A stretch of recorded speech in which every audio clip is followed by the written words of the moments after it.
हर हर हर ठीक ठीक hello hello hello hello ठीक ठीक हेलो ठीक हेलो हेलो ठीक हेलो हेलो हेलो हेलो ठीक हेलो ठीक हेलो हेलो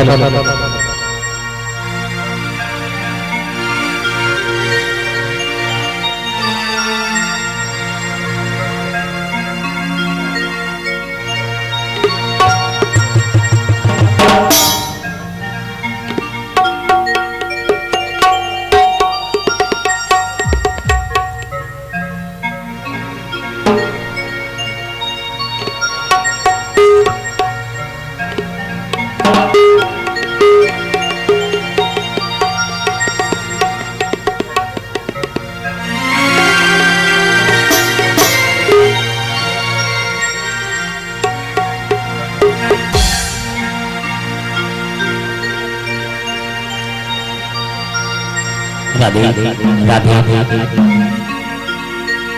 राधे राधे राधे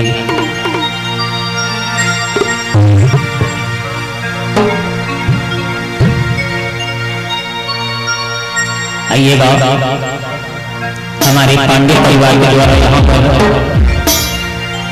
श्रीमद् भागवत ज्ञान यज्ञ सप्ताह का आयोजन इस मंदिर प्रांगण में किया जा रहा है, जिसका आज प्रथम दिवस,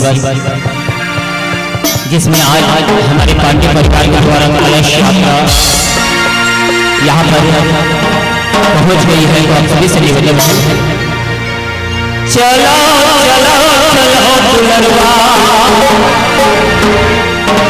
करे सावर धामो, चलो चलो चलो दुलरवा करे सावर धामो। बोलिए भागवत भगवान की जय हो।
हरे हरे बोलिए बोलिए कन्हैया लाल की जय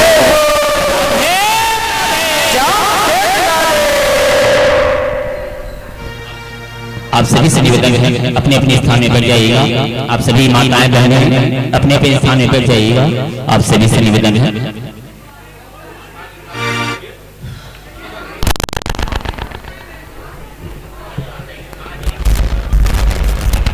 हाँ हाँ हाँ आप जितने भी यहाँ पर आगंतुक आए हैं, राधे राधे। आप सभी से निवेदन है कि आप सभी के लिए यहाँ पर शरबत एवं ठंडे पानी की व्यवस्था की गई है। आप सभी हाँ आप अपने अपने स्थान ग्रहण कीजिएगा। आप सभी माताएं बहनों से निवेदन है, आप सभी से निवेदन है, यहाँ पर आप सभी के लिए शरबत की व्यवस्था की गई है, पानी की व्यवस्था की गई है। आप सभी से निवेदन है अपने अपने स्थान में बैठ जाइएगा। राधे राधे।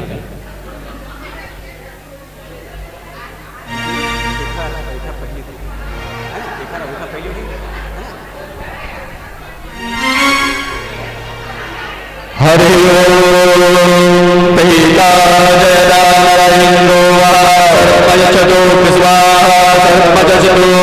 या देवी सर्वभूतेषु तुलसीरूपेण संस्थिता नमस्तस्यै नमः तस्यै नमः तस्यै नमो नमः। श्री दुर्गारी देवताभ्यो नमः। श्री तुलसी महाराज देव्यै नमः। ध्यानं समर्पयेतः।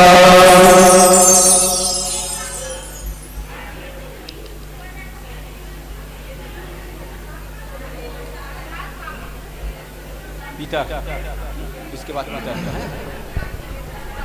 ओम पितृभ्याः स्वधायभ्याः स्वधा नमः। प्रपितामहेभ्याः स्वधायभ्याः स्वधा नमः। प्रपितामहेभ्याः स्वधायभ्याः स्वधा नमः। प्रपितामहेभ्याः स्वधायभ्याः स्वधा नमः। अक्षन्न पितरोमि मदन्त पितरः प्रीतन्त पितरः सुन्दरब्रह्म पितृदेवताभ्यो नमः। ध्यानं समर्पयेतः।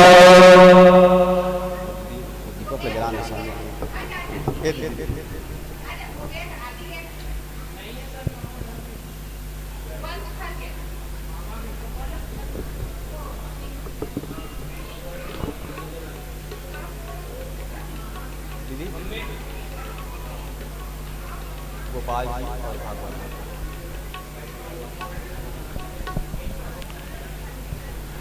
कस्तूरीतले कमललाटपटले वस्त्रस्थले कौस्तुभं नासाग्रे वरमौक्तिकं करतले वेणुकरे कङ्गणं सर्वाङ्गे हरिचन्दनं सुललितं कण्ठे जमुक्तावले गोपस्त्री परवेष्टितो विजयते गोपालचूडामणि सच्चिदानन्दरूपाय विश्वरूपत्रये तवे त्रापत्र विनाशाय श्रीकृष्णाय वयं नमः। श्रीभगवद्देवताभ्यो नमः। श्री बालकृष्णदेवताभ्यो नमः। ध्यानं समर्पयेतः।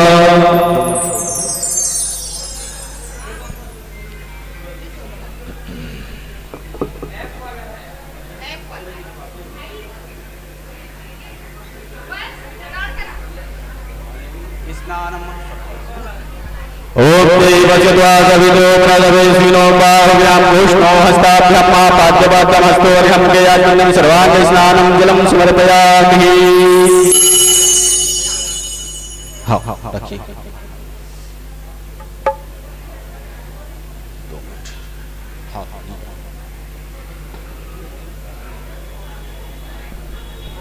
एक अच्छा पानी भैया कूलर है मस्त। कूलर एक नंबर काम करेगा।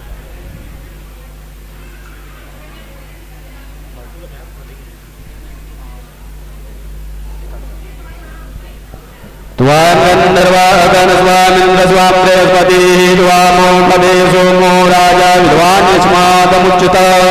ओम पूर्वसा गन्धजलं समर्पयामि। गन्धलीपनं समर्पयेतः। अक्षतं ओम प्रियवास्य मे मकाश्य मे मुद्राश्य मे प्रियं गवश मे श्यामाकाश्य मे गोधुमाशमेजनीनकल्पन्तं पुष्पं माल्यादि सुगन्धानि मालित्यादिनमो मया हितानि पुष्पाणि पूजातं प्रतिगृह्यतां पुष्पं पुष्पमालं समर्पयेतः।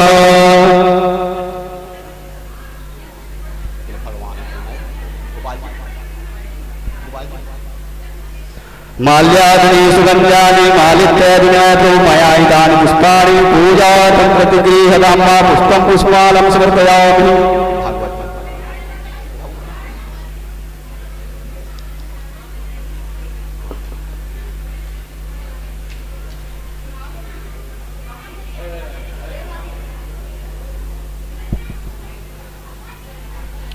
नाभ्यासेदन्तरिक्षगुं सहिष्णोद्यो समर्पया पद्भ्यां भूमिर्दशा श्रोत्रा तथा लोककल्पनान् नित्यं समर्पयेतः।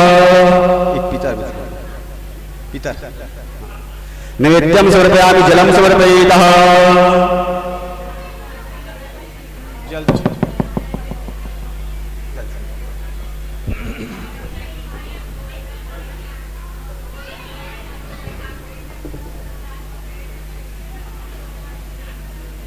दक्षिणा द्रव्यम महा कुछ छोड़ दीजिए दक्षिण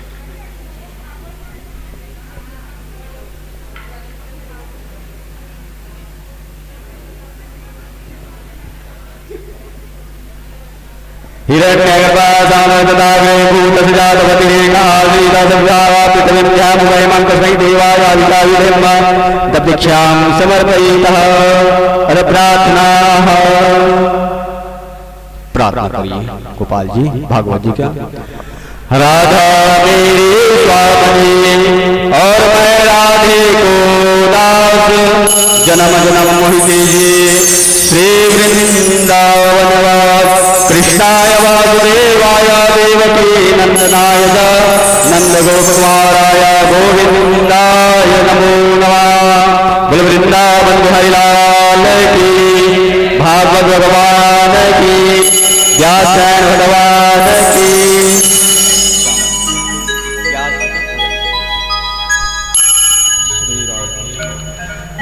नमो ब्रह्मण्यदेवाय ब्रह्मण्यहिताय च जगद्धिताय कृष्णाय गोविन्दाय नमो नमः।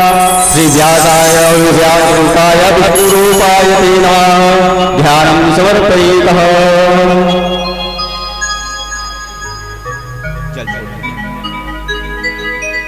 जलं स्नानं समर्पयेतः।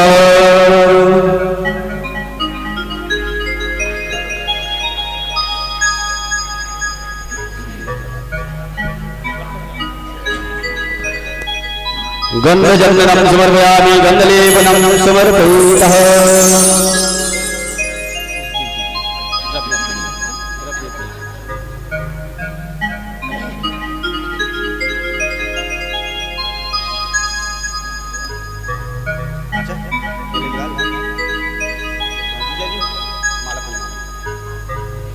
एक और दूंगा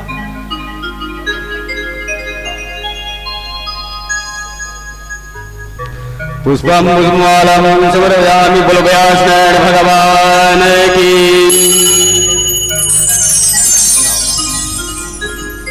श्री राधे श्री राधे।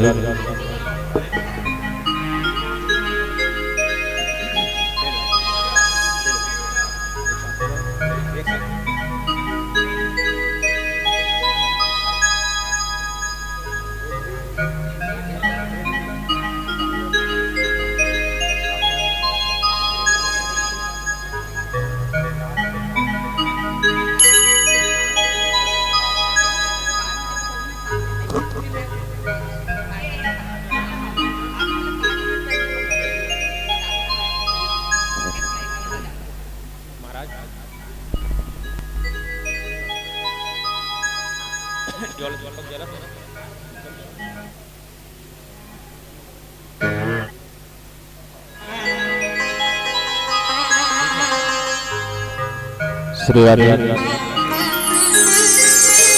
श्री राधे श्री राधे श्री राधे।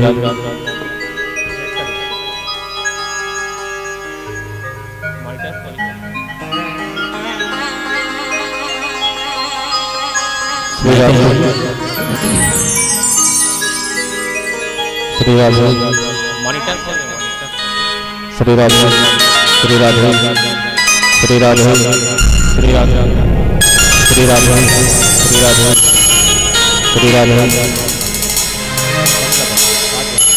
श्री राधे श्री राधे श्री राधे श्री राधे श्री राधे श्री राधे श्री राधे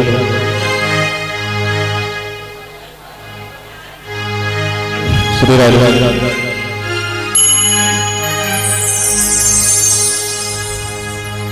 आ जाइएगा बेटा, आवाज खोलिए मेरा। एक बार बोलिएगा राधे राधे। आइए, हमारे व्यास जी का आगमन इस व्यास मंच पर हो चुका है।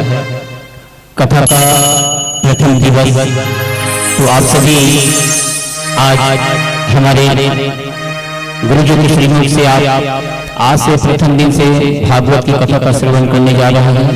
तो आप सभी बड़े प्रेम से, बड़े भाव से आप सभी कथा श्रवण कीजिएगा। राधे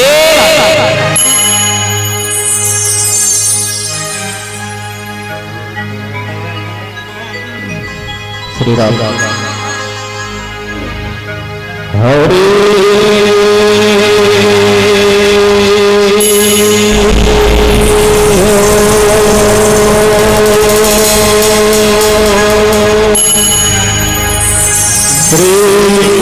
परमात्मने नमः। श्री गणाधिपतये नमः। श्री सरस्वती नमः। ओम नमो भगवते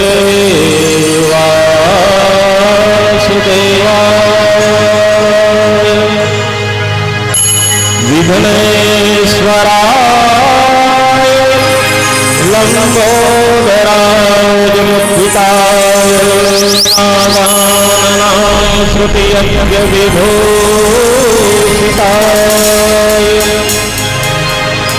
या कुन्देन्दु तुषारहार धवला या शुभ्रवस्त्रावृता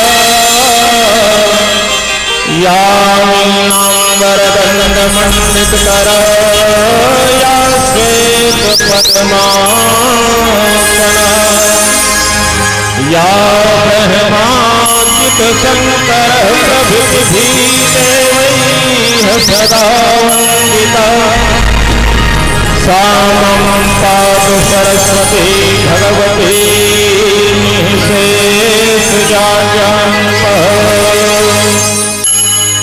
कस्तूरीतिलकमलाटपटले वक्षस्थले कौस्तुभम् नासाग्रे वरमाप्तिकं करतले वेणुरकरे कमलम् सर्वाङ्गे हरिचन्दनं सुललितं कण्ठे कावली गोपीश्री परिवेष्टतो विजयते गोपालचूडामणि कृष्णं नारायणं वन्दे कृष्णं वन्दे वज्रप्रियं कृष्णं द्वैपायनं वन्दे कृष्णं वन्दे वृथा लोकाभिरामरणधीरं राजीवनेत्रं रघुवंशनाथं कारुण्यरूपं करुणाकरं श्रीरामचन्द्रं अतुलितबलधामहेमशैलावदेहं धनुजवन कृशानुज्ञानार्गण्यं सकलगुणनिधानं वानरामधीशं रघुपति प्रियभक्तं वासुजातं सर्वमङ्गलमाङ्गल्ये शिवे सर्वार्थसाधिके शरण्ये त्र्यंबके गौरी नारायणी नमस्तुते। जय श्री राधारमण जय जय नवल किशोर जय गोपी चित चोर प्रभु जय जय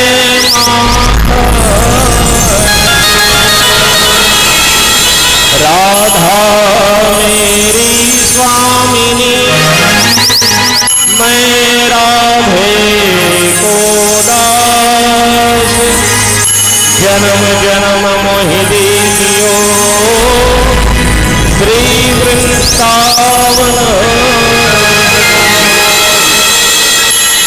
गुरुर्ब्रह्मा गुरुर्विष्णु गुरुर्देवो महेश्वरः गुरुर्साक्षात् परब्रह्म तस्मै श्री गुरवे नमः। बोलिए श्री गुरुदेव भगवान की जय। भागवत महापुराण की जय। भगवान की जय। मंगल सरकार की जय। सीताराम भगवान की जय। हनुमान जी महाराज की जय। कुलदेवी शक्ति माता की जय। नगर में समस्त देवी देवता की जय। गुरु माता पिता की जय। सनातन धर्म की जय। गौ माता की जय। माता की जय। नमः पार्वती हर हर हर महादेव। जय श्री राम जय जय श्री राम जय श्री राम।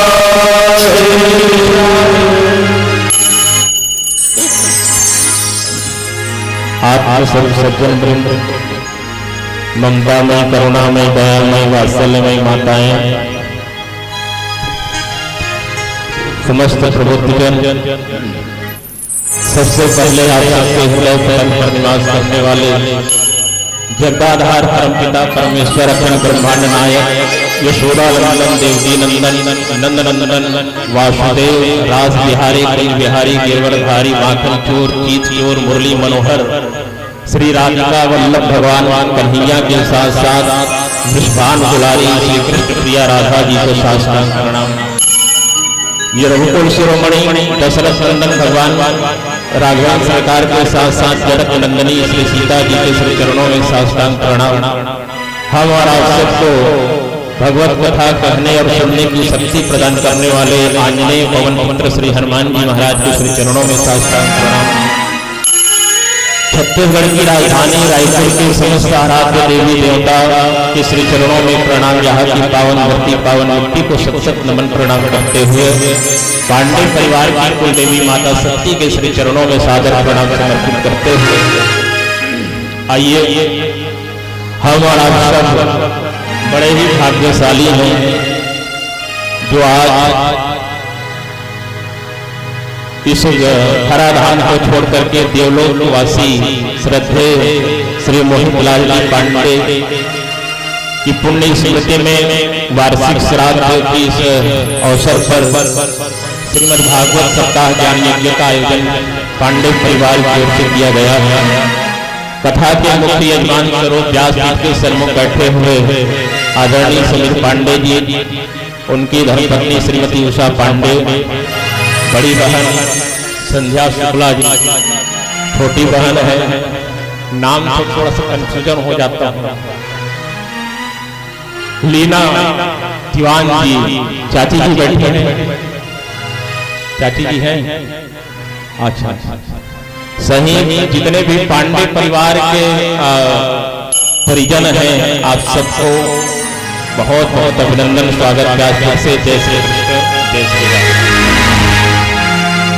आज हम और आप सब पांडे परिवार के जितने भी देवलोक वासी हैं जिनकी तस्वीर व्यासपीठ के सामने रखी हुई है, स्मृति से स्वर्गीय मनाराम जी पांडे दादाजी, स्मृति से श्रीमती दुलौरी पांडे जी, स्मृति से श्री मोहित लाल जी पांडे, स्मृति से श्रीमती सुधा पांडे जी माता जी है, स्मृति से बड़े भैया की स्मृति में हम और आप सब आज भगवत कथा कहने और सुनने के लिए बैठे हुए हैं। आज प्रारंभिक दिवस है और भारतीय संस्कृति के अनुसार जब हम कोई भी शुभ काम करते हैं तो सबसे पहले देवताओं को आवाहित किया जाता है।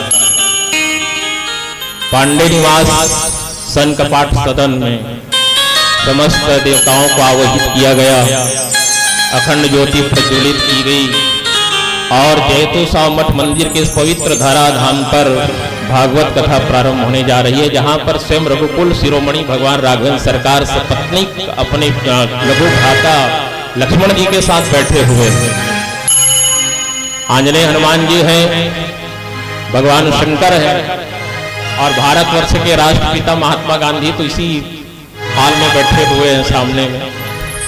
और ऐसे सुंदर स्थल पर हमारा सब भगवत चर्चा करेंगे। 7 दिन का समय आज को छोड़ देते हैं, आज 2 घंटा बोलेंगे, आप बैठेंगे 5 घंटा तो 5 घंटा भी बोलूंगा। ये आपके ऊपर डिपेंड करता है कि आप कितने घंटे बैठते हैं और मेरे को कितने घंटे बैठा सकते हैं। कल से 7 दिन की सप्ताह ज्ञान यज्ञ प्रारंभ होगी। कल प्रथम दिवस की कथा से लेकर के परीक्षित मोक्ष की तक की कथा को सप्ताह ज्ञान यज्ञ कहा गया है। आज गोकर्ण महात्म्य होता है, अंतिम में गीता, उसके बाद सब रीता हो जाता है। तो 7 दिन का समय आज को छोड़ेंगे और भागवत कथा सुनने का अवसर बहुत पुण्य से मिलता है। जन्म जन्मांतरे उदित पुण्यम तथा भागवतम लभेत, जन्म जन्मांतर का पुण्योदय होता है तब भागवत कथा कहने और सुनने का अवसर मिलता है। और मैं बड़ा सौभाग्यशाली हूँ जो अपने जीजा जी के यहाँ भागवत पढ़ रहा हूँ। बिरले साले साहब होंगे जो जीजा के यहाँ भागवत पढ़ते होंगे, है ना। और मुझसे बड़ा सौभाग्यशाली कौन हो सकता है जिसके पावन स्मृति में भागवत कथा हम कह रहे हैं और कहने का अवसर मिला। मैं जब भी आता था तो पापा जी के साथ बैठता था, तो मेरे कहा करते थे, राजू एक दिन तोर भागवत मूल जरूर सुनना है। भागवत मैं कराऊंगा, सुनना मेरे को है, लेकिन भगवान के विधि के विधान के आगे नतमस्तक हो गए। पापा जी छोड़ करके चले गए, लेकिन उसकी सूक्ष्म आत्मा आज इस भागवत स्थल पर समाहित है। वो सजीव रूप में नहीं है, लेकिन उनकी आत्मा आज यहाँ बैठ करके मेरे द्वारा भागवत कथा जरूर सुन रहे हैं और उनकी इच्छाओं को हमारे आदरणीय जीजा जी पूरा कर रहे हैं, पांडे परिवार पूरा कर रहे हैं। मैं इसके लिए आप सबको बहुत बहुत साधुवाद ज्ञापित करता हूँ और एक बार पुनः व्यास से आप सबका हार्दिक अभिनंदन स्वागत जय श्री राधे। निवेदन कर दूं आप लोगों से, अब सब अपने इसलिए ज्यादा मैं नहीं बोलता, लेकिन व्यासपीठ की मर्यादा के अनुरूप मेरे को कहना पड़ता है कि जब भागवत हो या कोई भी कथा हो तो भाव और मन जो है भगवान में लगना चाहिए। आंखें भगवान ठाकुर जी के स्वरूप को निहारते रहे, कान कथाओं को सुनते रहे और सुन करके हृदय में जिसने भागवत की कथा को उतार लिया प्यारे, वही भागवत को पाता है। और केवल मनोरंजनात्मक दृष्टि से यदि बैठ करके भागवत सुनेंगे तो भागवत सुनने का पुण्य जिंदगी में कभी नहीं मिलने वाला है। कहने वाला तो कथा कह देगा, लेकिन सुनना आपको है, श्रोता को सुनना है। भागवत केवल सुनने की चीज नहीं है, सुनने की कथा नहीं है, उसको हृदय में उतारने की कथा है। जब तक हृदयांगम नहीं करोगे तब तक भागवत कहलाना, कहना, सुनना ये सार्थक नहीं होता। मानव जीवन हमें मिला क्यों है? ये 5 तत्व से मिल करके बना हुआ शरीर, क्षिति जल पावक गगन समीरा, पंच रचित या अधम शरीरा। एक दिन ये मरना है, हम सबको मरना है। कोई यहाँ अमृत तो प्राप्त करके नहीं आए हैं प्यारे। आज जो चले गए तो चले गए, कल हमारी बारी है। मौत से कभी किसी की यारी नहीं हो सकती। जमाने में बड़े बड़े रईस आए, मौत ने जमाने को समा दिखला डाला, कैसे कैसे रुस्तम को खाक में मिला डाला। याद रख सिकंदर के हौसले बड़े आली थे और गया वो दुनिया से तो उनके दोनों हाथ खाली थे। हम क्या लेकर के आए, हम क्या लेकर के जाए कि जब जन्म लेते हैं तो हाथ पसार करके बच्चा जन्म लेकर के आता है। जब इस शरीर से प्राण निकल जाता है, मुट्ठी यदि बंद रहती है तो उस मुट्ठी को भी खुलवा दिया जाता है कि ये मुट्ठी में कुछ लेकर के तो नहीं गया। धन संपत्ति लाख अर्जित कर लेते हैं प्यारे, लेकिन कोई साथ में जाने वाला नहीं है। मनुष्य के साथ जाता है तो कौन? उसका किया हुआ सत्कर्म जाता है। आप गरीब को भोजन कराते हैं, गरीब बच्चे को पढ़ाते हैं, गरीब का इलाज करवाते हैं, कहीं पर सत्संग कराते हैं, यही तो हमारे साथ जाने वाला है। भागवत की कथा देखो, भागवत की कथा जो करा रहे हैं ना, ये स्वयं के कल्याण के भाव से पांडे परिवार नहीं करा रहे। इसमें पांडे परिवार के साथ साथ जितने कुटुंबी, उनके साथ साथ नगर के जितने लोग यहाँ बैठ करके कथा श्रवण करेंगे, उन सबके कल्याण का भाव को लेकर के श्रीमद् भागवत की कथा का आयोजन किया गया है। और जो ऐसा भाव जिसके मन में आ जाता है वही यज्ञ परिपूर्ण होता है। ये ज्ञान यज्ञ है और ज्ञान यज्ञ में केवल ज्ञान की बातें होती है, कहीं इधर उधर की बातें नहीं होती। और मैं निवेदन कर दूं आप लोगों से, मैं सीधा सीधा कथा बोलने वाला आदमी, इधर उधर की ज्यादा बातें नहीं करता। कल से सप्ताह ज्ञान यज्ञ प्रारंभ होगा। 4-5 घंटे का कथा का समय दिया गया है, उतने समय में कथा समेटेंगे। और भागवत की कथा तो बहुत अगाध है। हरि अनंत हरि कथा अनंता कहीं सुनाही बहुविधि सब संता। हरि अनंत है और हरि की कथा बहुत अनंत है प्यारे। और 7 दिन में 2-4 घंटे में भागवत की कथा को, भगवान की कथा को पूर्ण कर दिया जाए, ये संभव नहीं। भागवत की कथा तो ऐसी कथा है कि यदि हम एक दिन का जाए तो कई कथाएं निकल जाती, एक एक कथा में पूरा दिन बीत जाएगा। लेकिन सभी यथामति भगवान की कथा को आप सबके बीच में रखेंगे। श्रीमद् भागवत महापुराण का जब निर्माण किया गया तो सबसे पहला श्लोक भगवान व्यास जी ने लिखा है। आप लोग भागवत बहुत सुने होंगे, भागवत पढ़े भी होंगे, कहीं कहीं भागवत का ग्रंथ देखे होंगे। कई लोग कहते हैं महाराज हमारे घर भागवत के पुस्तक है। भागवत पुस्तक नहीं है, रामायण पुस्तक नहीं, वो ग्रंथ है। नाम वाली कह देते हैं कि हमारे घर तो रामायण के पुस्तक रखा है, लेकिन हम कभी खोल के नहीं देखा। अरे मूर्ख, तुम्हारे मन में पहले से जिसके प्रति पुस्तक की भाव आ गई तो उसको खोलोगे कैसे? भागवत रामचरितमानस पुस्तक नहीं, वो तो धर्म ग्रंथ है और धर्म ग्रंथ को पढ़ना चाहिए रोज। आप लोगों के घर में भी रामचरितमानस होगा, कभी समय निकाल करके पढ़े हैं? एक आध दोहा 2-4 लोग पढ़ते हैं, लेकिन बाकी के पास समय नहीं रहता है ना। जब तलक है जिंदगी फुर्सत न होगी काम से। है काम तो करना चाहिए, हाय हाय मत करते रहो, पैसे के पीछे कितना दौड़ो। जब तलक है जिंदगी फुर्सत न होगी काम से, कुछ समय ऐसा निकालो प्रेम कर लो राम से। थोड़ा समय निकालिए, एक घड़ी याद हो घड़ी बुनियाद की याद, तुलसी चर्चा राम के तो कटे कोट अपराध। देखो बाबा तुलसी ने कहा है एक घड़ी नहीं निकाल सकते तो एक घड़ी का आधा कर दो, आधे का फिर आधा कर दो और आधा कर दो, जितना कर सकते हो आधा का आधा करते जाइए, लेकिन थोड़ा समय भगवान के लिए निकालिए। राम कहने में कितना समय लगता है माई बाप? राम कहने में 2-4 घंटा लगता होगा, लगता है 1 आध घंटा। राम पलक नहीं झपकते, राम शब्द मुंह से निकल जाता। इतना समय निकाल करके तो देखिए मेरे ठाकुर जी के लिए आप सबकी जिंदगी संवर जाएगी। भटकते हुए जीवात्मा को यदि सही रास्ता दिखाता है तो श्रीमद् भागवत की ये कथा, श्रीमद् रामचरितमानस की कथा। तो भगवान व्यास जी ने जब श्रीमद् भागवत ग्रंथ का निर्माण किया तो सबसे पहला श्लोक लिखा, सच्चिदानंद रूपाय विश्वोत सत्यादि हेतवे, तापत्रय विनाशाय श्री कृष्णाय नमः। पहला सच्चिदानंद रूपाय विश्वोत्पत्त्यादि हेतवे तापत्रय विनाशाय श्री कृष्णाय वयम नमः। मैं उस कृष्ण की वंदना करता हूं जिसके स्मरण मात्र से जीव के जीवन से 3 प्रकार का संताप चला जाता है। और हमारा सबके जीवन में 3 ही संताप हैं। कौन सा? दैहिक, दैविक और भौतिक।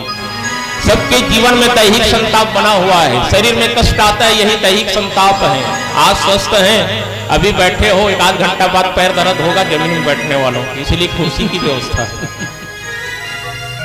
ये दैहिक संताप। दैविक संताप जब हमारे जीवन में जब किसी देवता के द्वारा प्रकोप आता है, बीच में भी कोरोना काल चला था, 2 साल बड़े त्रस्त हो गए थे सबके सब। ये कोरोना काल कोई चीन वीन से नहीं आया था, ये दैवी प्रकोप के द्वारा ही कोरोना आया था। और उसके बाद आता है दैहिक, दैविक, भौतिक। धन संपत्ति नहीं है तो आदमी ऐसी दुखी हो जाता है साहब। जिसके पास पैसा है वो भी दुखी है, जिसके पास पैसा नहीं है वो तो पूरा पूरा दुखी है। मध्यम वर्गीय परिवार थोड़ा ठीक ठाक रहता है। जिसके पास करोड़ों की संपत्ति है, अरबों की संपत्ति है, उसको भी टेंशन रहता है। और जिसके पास 1 रुपया नहीं है उसको भी टेंशन रहता है। और सबसे ज्यादा टेंशन महाराज मन रहते। बोलो वृंदावन बिहारी लाल की जय। हमारा टेंशन बढ़ गया है, जब से श्रीफल मिला तब से टेंशन बढ़ गया। अपने परिवार के बीच में भागवत कथा कहना है, हम करेंगे कैसे? हाँ, हम तो खुला दिमाग के आदमी, लेकिन बाहर में कहते हैं तो थोड़ा अलग भाव से कहते हैं। और अपनों के बीच, अपने से बड़ों के बीच में कहना है तो थोड़ा संकोच हो जाता है। लेकिन टेंशन हमको भी हो जाता है। हमारे जीवन में भी संताप आता है, नहीं आया ऐसी बात नहीं। महाराज मन ने कहा तो ना कि तुम तो महाराज बढ़िया गद्दम बैठे रहो, तुहर मन पर तो एकदम व्यवस्था हो जाते हैं। जजमान लग कह देवे कि यार थोड़ा सा काजू किशमिश मंगा तो एकदम तुरंत आ जाएगा। हमारे लिए क्या है, केवल दाल भात साग तो है ना। ना, वो सबसे बड़ा टेंशन काजू किशमिश खाना। क्योंकि जितना काजू किशमिश खाओगे ना उतना ज्यादा टेंशन बढ़ते जाता है।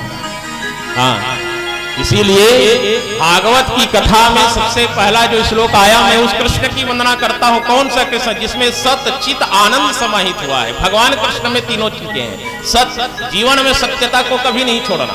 धन संपत्ति छोड़ दीजिए चलेगा, लेकिन सत्य को नहीं छोड़ोगे।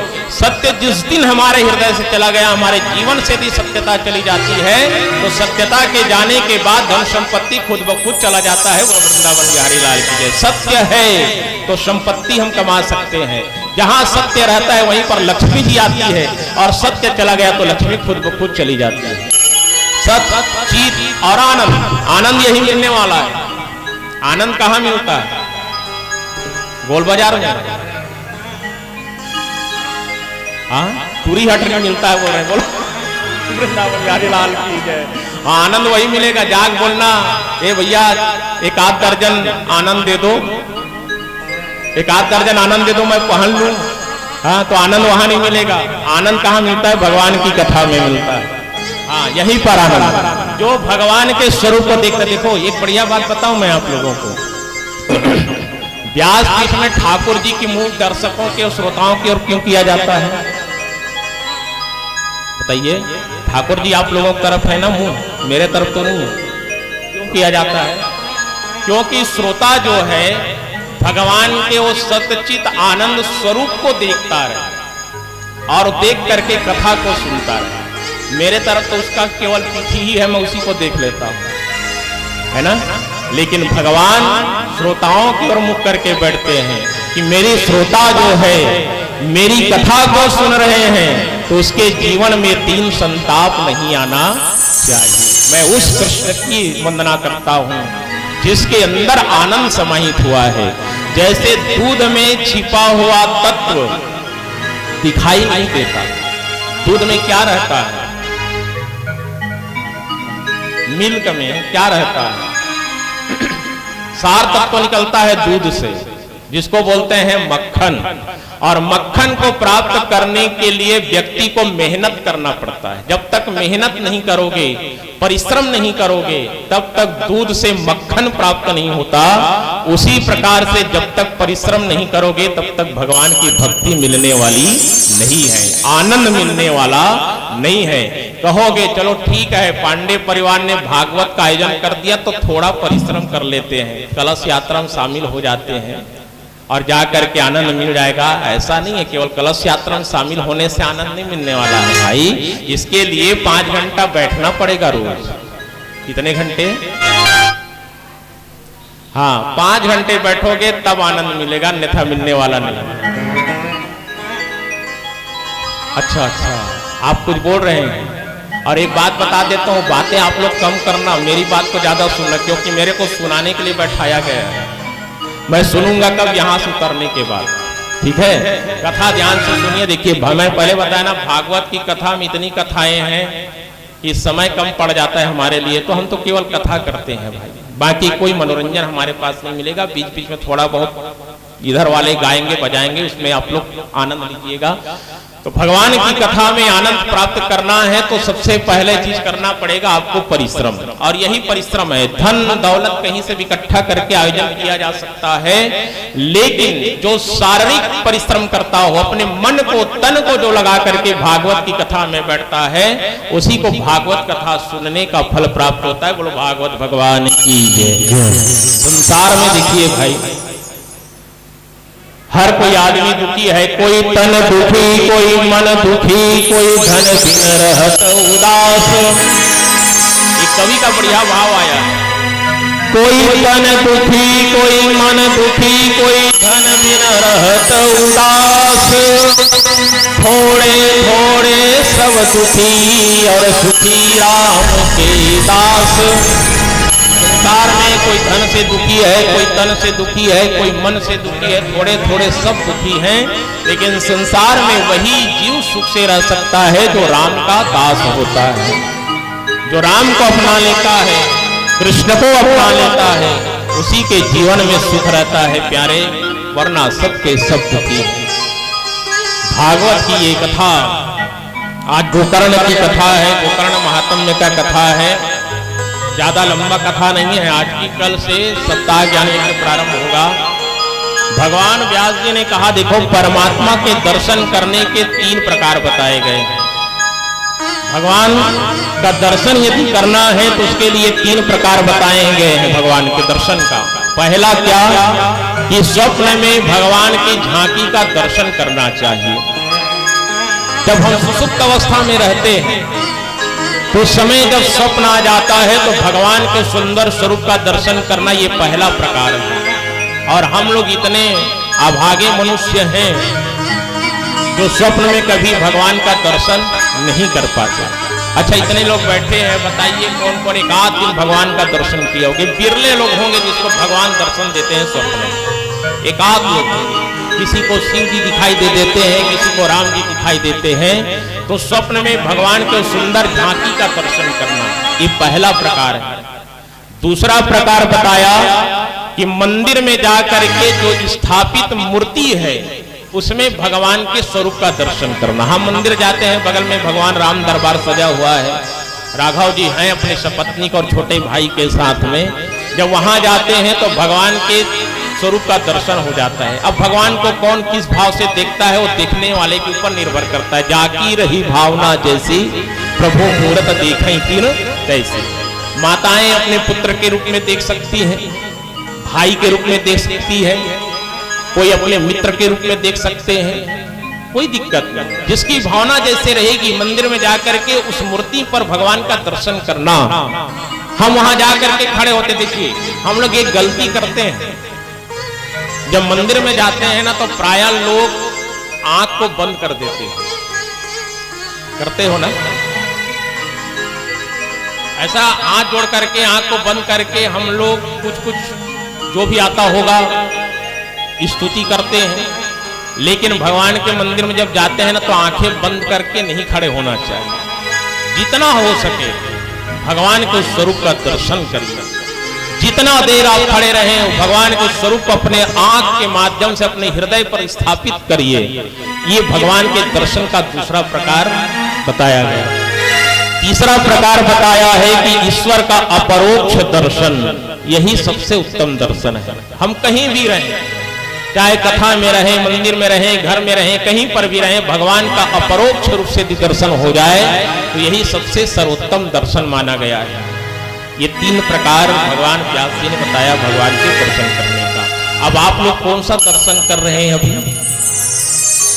बताइए? अपरोक्ष दर्शन करेंगे तो अपरोक्ष दर्शन कैसे होगा? कथा के माध्यम से ही अपरोक्ष दर्शन भगवान का किया जा सकता है।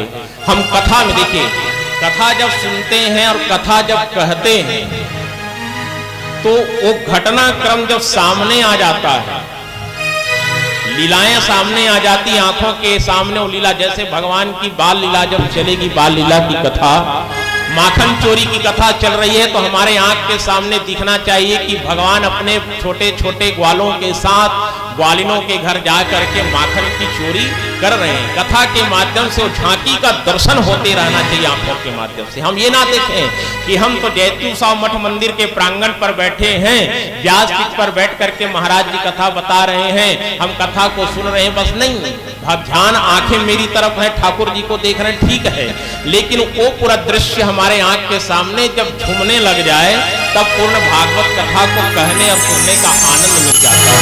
और जब तक वो दृश्य नहीं देखेगा, जब तक उस दृश्य का अवलोकन यहां बैठ करके आप नहीं करोगे, तब तक आपको भगवान का अपरोक्ष दर्शन होने वाला नहीं है। बोलो भागवत भगवान की जय। ये अपरोक्ष दर्शन है और इसी को सर्वोत्तम दर्शन माना गया है। और भागवत की कथा को व्यास जी ने बताया कि मृत्यु के भय को दूर करने वाली कथा है। जीवन में जब मृत्यु आ जाता है, जैसे कल बताऊंगा, महाराज परीक्षित का पहला प्रश्न आने वाला है कल। महाराज परीक्षित को जब श्राप लगेगा, श्राप लगने के बाद जब गंगा के किनारे पहुंचते हैं और भगवान सुखदेव जी का जब आगमन होता है और सुखदेव जी से जिस पहले प्रश्न को राजा परीक्षित ने किया है वो हमारे और आप सबके जीवन का प्रश्न है। और उस प्रश्न को कल बताएंगे। भगवान सुखदेव जी से राजा परीक्षित कौन सा प्रश्न करते हैं और उसका उत्तर भगवान सुखदेव जी कैसे देते हैं। व्यास जी ने कहा, देखो, मृत्यु के भय को दूर करने वाली कथा यदि कोई है तो श्रीमद् भागवत की कथा है। ये मोक्ष प्रदायिनी कथा कहा गया है श्रीमद् भागवत को। जब किसी की मृत्यु हो जाती है परिवार में तो उसको मोक्ष प्रदान कराने के लिए श्रीमद् भागवत का आयोजन किया जाता है। जैसे अभी हमारे आदरणीय जनों के द्वारा ये जितने हमारे पूर्वज जो संसार को छोड़ करके चले गए उनके सबके उद्धार के लिए, मोक्ष के लिए भागवत की कथा आयोजित की गई है। मोक्ष प्रदायिनी कथा है, इसको सुनने से मृत्यु का भय दूर हो जाता है। हाँ, यदि बैठे बैठे कैसे या घर में हो, खाली समय है, यदि आपको सताने लग जाए कि पता नहीं कब मेरी मृत्यु मेरे सामने आ जाके खड़े हो जाए, काल किसी को बता करके नहीं आता था। आया है कभी काल? काल बिना बताए आता है। और काल कब किसके जीवन में आ जाए यही डर सताए रहता है। हम यहाँ बैठे हैं तो हमको ठीक है, अच्छा लग रहा है कि यहाँ हमारा कुछ नहीं होने वाला, लेकिन जैसे यहाँ से उतरेंगे तो हमको भी डर लगेगा कि पता नहीं मृत्यु कब कहाँ कैसे आ जाए। और वो सौभाग्यशाली पुण्यात्मा होते होंगे जो कथा श्रवण करते करते जिसकी मृत्यु आ जाती है, वो सबसे बड़ा सौभाग्यशाली है। तो ये मृत्यु का भय जब जीवन में आ जाए ना तो एक समय, उस समय क्या करना, आप सबके घर में तो गीता, श्रीमद् भगवत गीता का ग्रंथ रहता ही है। श्रीमद् भगवत गीता तो सबके घर में है, भागवत का ग्रंथ तो नहीं मिलता, किसी किसी के यहाँ होगा तो ये अच्छी बात है।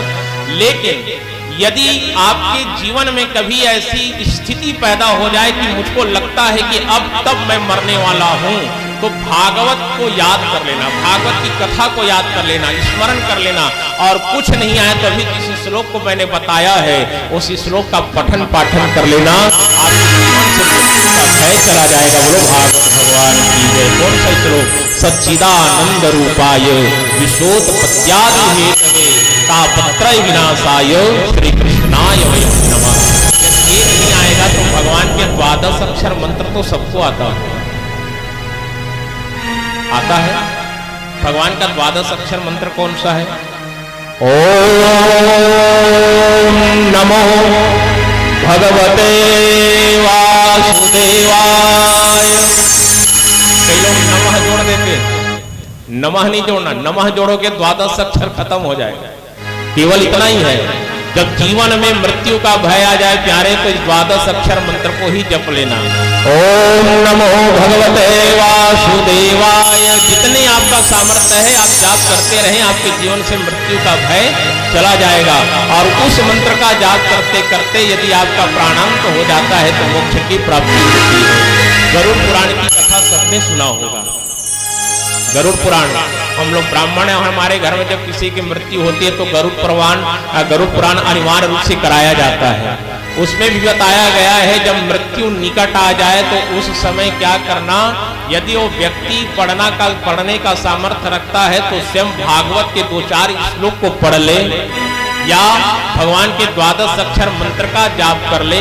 यदि सामर्थ्य नहीं है तो परिवार के लोग जो हैं उनके कानों पर भागवत का एकाध श्लोक को भी श्रवण करा देता है। भगवान के 12 अक्षर मंत्र को यदि श्रवण करा देता है और उसको सुनते सुनते यदि उस व्यक्ति की मृत्यु हो जाए तो उसको मोक्ष की प्राप्ति हो जाती है। बोलो भागवत। इसीलिए कहा गया कि भागवत की कथा मृत्यु के भय को दूर करने वाली कथा। यहाँ बैठे हैं तो मृत्यु किसी को सताने वाली नहीं है। केवल श्रद्धा रखिए, विश्वास रखिए भगवान की कथा पर, भगवान के ऊपर। मैंने शुरू में कहा ना, केवल मनोरंजनात्मक दृष्टिकोण से यदि आप बैठ करके कथा सुनोगे तो आपके जीवन में कष्ट आएगा। और मनोरंजनात्मक दृष्टि को छोड़ करके मनोमंथन का भाव लेकर के आप यदि कथा श्रवण करते हैं तो निश्चित रूप से आपको मोक्ष की प्राप्ति हो जाएगी। ये भागवत भगवान ने कहा कि आनंद के धाम भगवान शंकर ही तो सुखदेव बन करके संसार में आए हैं। सुखदेव जी कौन है? बोले भगवान शंकर का ही स्वरूप है। इस धरा धाम पर आया और ऐसा वक्ता बन करके आया भागवत की कथा को, जिन्होंने 7 दिन में राजा परीक्षित को श्रवण करा करके मोक्ष प्रदान करा दिया, एकदम कॉन्फिडेंस के साथ। राजा परीक्षित ने कहा था कि भगवान मुझको श्रृंगी ऋषि ने श्राप दिया है कि आज से 7वें दिन तक्षक नाग के काटने से तुम्हारी मृत्यु हो जाएगी और मैं मरना नहीं चाहता। मरना तो सबको है लेकिन मैं अपनी मृत्यु को संवारना चाहता हूँ, आप कोई उपाय बता दें। तो भगवान सुखदेव जी ने कहा राजा परीक्षित, आपके पास 7 दिन का समय है ना, और ये 7 दिन तो बहुत ज्यादा समय हो जाता है, चिंता मत करो, मैं तुमको विश्वास दिलाता हूँ तुम्हारे मृत्यु को मैं संवार दूंगा। ऐसा विश्वास से भरा हुआ वक्ता यदि संसार में कोई हुआ तो केवल सुखदेव जी हुए। हम लोग तो ऐसे ही हैं, चल रहा है। लेकिन जिसमें विश्वास हो जाए, जिस वक्ता में विश्वास हो जाए, वही कॉन्फिडेंस के साथ कह सकता है कि मैं आपको मोक्ष दिला सकता हूँ। यदि यहाँ पर बैठ करके कोई कथा कहने वाला कह दे कि आप चिंता मत करो 7 दिन में मैं आपको मोक्ष दिला दूंगा तो गलत बात, क्योंकि आज के वक्ताओं में इतनी ताकत नहीं है प्यारे जो किसी श्रोता को मोक्ष दिला दे। वो तो मोक्ष मिलेगा तो उसके भाग्य से मिलेगा, श्रोता की भाग्य से मिलेगा कि वो कितना शुद्ध भाव रख करके भगवान की कथा को श्रवण करता है। वक्ता में इतनी ताकत आज का नहीं है जो किसी को मोक्ष प्रदान करा सकता। ये तो केवल भगवान की कृपा है। इसीलिए कहा जाता है आप इधर उधर भटकना छोड़िए। ये मन जो है बड़ा पापी है साहब, है ना, पता नहीं कब पिंजरा तोड़ करके उड़ जाएगा। ओ पापी मन, इसीलिए भजन करिए, कर ले भजन, मौका मिला है तो कर ले यतन, बाद में प्यारे पछताएगा मेरा से।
Hare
ना जाने वो कौन सा दे जहां तुम चले गए। राधे आप सभी निवेदन है, आज से नियम है, जब भी राधे के बोलिएगा तो हाथ उठाइएगा। राधे बोलो बांके बिहारी लाल की जय। जीवन में कहा गया है माई बाप भजन करते रहिए, पता नहीं कब ये प्राण पखेर उड़ जाए, कब ये पिंजरा छोड़ करके पंछी उड़ जाए और हम कहेंगे अभी तो 7 दिन बचा है, हो कार्ड मिला है जाएंगे। आज करते करते भागवत की कथा पूर्ण हो गई, कोई लोग आ भी नहीं पाते। इसीलिए कहा गया कल करे सो आज करे, आज करे सो अब, पल में प्रलय होएगी, बहुरी करेगा कब। ये संत महात्माओं ने कहा है कल करने वाला आज कर लो, आज करने का चीज है अभी से कर लो, पता नहीं कब प्रलय आ जाए और कब हम चले जाएं। लेकिन हम लोग क्या करते हैं, आज करे से कल करो, कल करे सो परसों, जल्दी जल्दी क्यों करते हो, अभी तो जीना है कई बरसों। हाँ, जवान मन कथे भैया, भागवत सुने के काम सियान मन के, है ना। भागवत कथा सुनना ये बुजुर्गों के लिए है, जवानों के लिए नहीं है। गलत बोलते हैं जो ऐसा कहते हैं, और मैं तो कहता हूं भागवत कथा सुनना जवानों को ज्यादा जरूरी है। क्यों? क्योंकि जवान ही तो पूरे दिग्भ्रमित हो गए हैं, रास्ता भटक गए हैं, और रास्ता भटके हुए को सही रास्ता दिखाता है तो भगवान की कथा ही दिखाता है। जीवन में मोह को छोड़िए, संसार के मोह को छोड़ दीजिए। हाँ, ध्यान देना, बातें कम करना, मेरे तरफ ज्यादा देखना। मैं बीच बीच में टोकता हूं। अब आजकल से प्रश्न भी पूछूंगा कि कहां पर आए थे कथा में। मेरी आदत है 2 घंटा कथा के बाद में ना पिछली कथा को पूछ भी देता हूं कि कहां पर आए थे, तो मत बताना कि गोल बाजार में आए थे, कथा को ही बताना है। जीवन में संसार के मोह को छोड़िए, हम मोह से ग्रसित हैं, और जब तक इस संसार रूपी मोह में फंसे रहोगे तब तक भगवान की प्राप्ति होने वाली नहीं है। मेरी पत्नी, मेरा पुत्र, मेरा परिवार, मेरा धन, मेरी संपत्ति, मेरा घर, मेरा खेत, मेरा बार, इसी में हम फंसे हुए हैं, और यही हमारे भटकाव का मुख्य कारण है। हम कहते हैं हम कितनी कथा सुन लिए महाराज, लेकिन हमारी मुक्ति क्यों नहीं हो रही है, हमको मोक्ष क्यों नहीं मिल रहा है, हम भटक क्यों गए हैं। यही कारण है कि हम कथा तो सुनते हैं लेकिन मोह में जाकर के फंस जाते हैं। अभी बैठे हो ठीक है, 1 घंटा नहीं हुआ है, 1 घंटा नेट होगा, इसमें आधे लोगों का दिमाग घूमना चालू है। कई लोग अभी मोबाइल देख रहे होंगे टाइम, कई लोग घड़ी देख रहे हैं। कितना समय ये उठेगा, आदमी कितने समय आरती करवाएगा हो, तो हम घर चलेंगे। मोह खींच रहा है ना। हाँ, हम यहाँ जब तक बैठे रहते हैं हमको मोह पूरा 9 दिन नहीं बुलाने वाला। हमारा भी परिवार है, घर है, हमको मोह अभी अब तक नहीं बुलाता। जब हम भागवत में रहते हैं 9 दिन डोंट टेंशन, हाँ बिल्कुल टेंशन फ्री होकर बैठते हैं। दाई दादा का करत, हम लोग का करत, भगवान जाने, हम तो कथा में आए हैं, है नहीं। लेकिन जैसे 9 दिन खत्म होता है, पूर्णाहुति होती है, और जजमान को कही दे 1 दिन और रुक जाओ महाराज, तो दिमाग खराब है, 9 दिन लेते रहे हो, अब घर जाना है। 9 दिन के बाद हमको भी मोह फंसाता है प्यारे। लेकिन ये 9 दिन 7 दिन का समय संसार के मोह को आप छोड़ करके चलिए। एक बढ़िया दृष्टांत भगवान व्यास जी ने बताया है। देखिए, एक बार क्या हुआ, एक व्यक्ति घर में रो रहा था, बहुत से लोग इकट्ठा हुए थे, तो एक संत महात्मा वहां से गुजर रहा था, सुना कि कहीं रोने की आवाज आई है। उस गली में जाकर के देखा तो घर में बहुत भीड़ लगी थी। कहा भैया क्या हो गया? बोले महाराज इस घर का एक ही लड़का था, उसकी मृत्यु हो गई है, तो उसके माँ बाप रो रहे हैं, और लड़का बड़ा संस्कारवान था, तो सब गांव वाले रो रहे हैं। अच्छा, वो साधु महात्मा गया घर के अंदर और उसके पिताजी को कहा भैया आप रो क्यों रहे? कहा महाराज मेरा पुत्र इकलौता बेटा इस संसार को छोड़ करके चला गया, और आप जानते हो ना अपुत्रस्य गतिर् नास्ति, बिना पुत्र की गति मिलने वाली नहीं है। एक पुत्र ही तो माता पिता को मुखाग्नि देता है, लेकिन मेरा इकलौता बेटा छोड़ करके चला गया, अब मेरे को मुखाग्नि कौन देगा? मेरे जीवन की सबसे बड़ी विडंबना है कि मैं अपने पुत्र का दाह संस्कार करूंगा, इसीलिए मैं रो रहा हूँ। तो संत महात्मा कहते हैं भाई इसमें रोने की कोई बात नहीं है, क्योंकि आया है सो जाएगा, आया है सो जाएगा राजा रंग फकीर, एक सिंहासन चढ़ चले एक बथा जंजीर। हाँ, एक संसार में आता है उसको जाना पड़ता है भैया, कोई सिंहासन में बैठ करके जाता है, कोई जंजीर में बांध करके ले जाया जाता है, लेकिन मरना सबको है। आप रोइए मत, इसका समय इसी इतने दिन का था, ये चला गया, इसका दाह संस्कार कर दो। बात मान करके दाह संस्कार कर दिया। एक दिन की बात, कुछ समय बीतने के बाद वही व्यक्ति जिसका बेटा मरा था वो जंगल में घूमने के लिए गया था, तो एक कुटिया से रोने की आवाज आई, तो सोचा जंगल में रो क्यों रहा है, कौन रो रहा है? जाकर के देखा तो कुटिया से रोने की आवाज आ रही थी, तो जाकर के देखता है तो वही महात्मा रो रहे थे। है महाराज आप क्यों रो रहे हैं? आप तो संत हैं और संत के जीवन में दुख कैसा? आप तो भक्ति भाव में लीन रहते हैं, आपके रोने का कारण क्या है? कहा भैया उस दिन आपका बेटा मरा था इसलिए आप रो रहे थे ना। हाँ, आज मैं घर में ना एक बकरी पाल करके रखा था, वो मर गई इसलिए मैं रो रहा हूँ। बोलो वृंदावन बिहारी लाल की जय। वो व्यक्ति कहता वाह महाराज, जिसको मैंने पैदा किया, जिसको मैंने पढ़ाया लिखाया पालन पोषण करके बड़ा किया था, उसकी मृत्यु हुई थी तब मैं रो रहा था। तो आप ही ने उपदेश दिया था ना, तो आ गया चला गया, उसके पीछे रोदन मत करिए। और ये बकरी तो दूसरे के गर्भ से पैदा होकर के आई थी और इसको तो केवल आपने पाला है, और इसके मरने पर जब आपको इतना दुख हो रहा तो बताओ, मेरा तो जवान बेटा मरा था तो मेरे को कितनी तकलीफ हुई होगी। कहने का मतलब यह है प्यारे, संसार के मोह के आसक्ति से आप दूर रहिए, तभी भगवान की प्राप्ति होगी। जब तक आप मोह में फंसे रहेंगे तब तक हमको मुक्ति मिलने वाली नहीं है।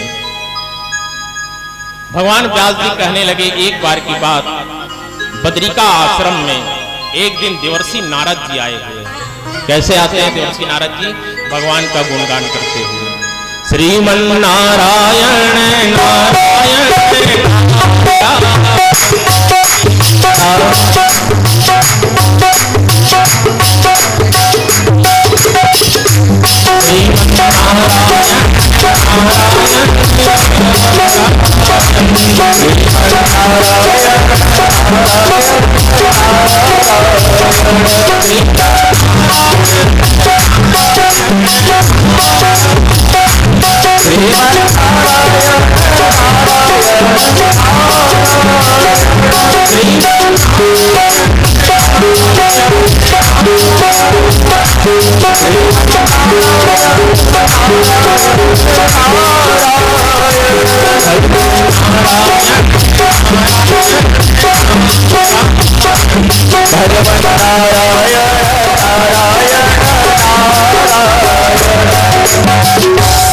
नारायण करते देवर्षि नारद जी आए तो क्या देखते हैं, एक जवान युवती रो रही थी।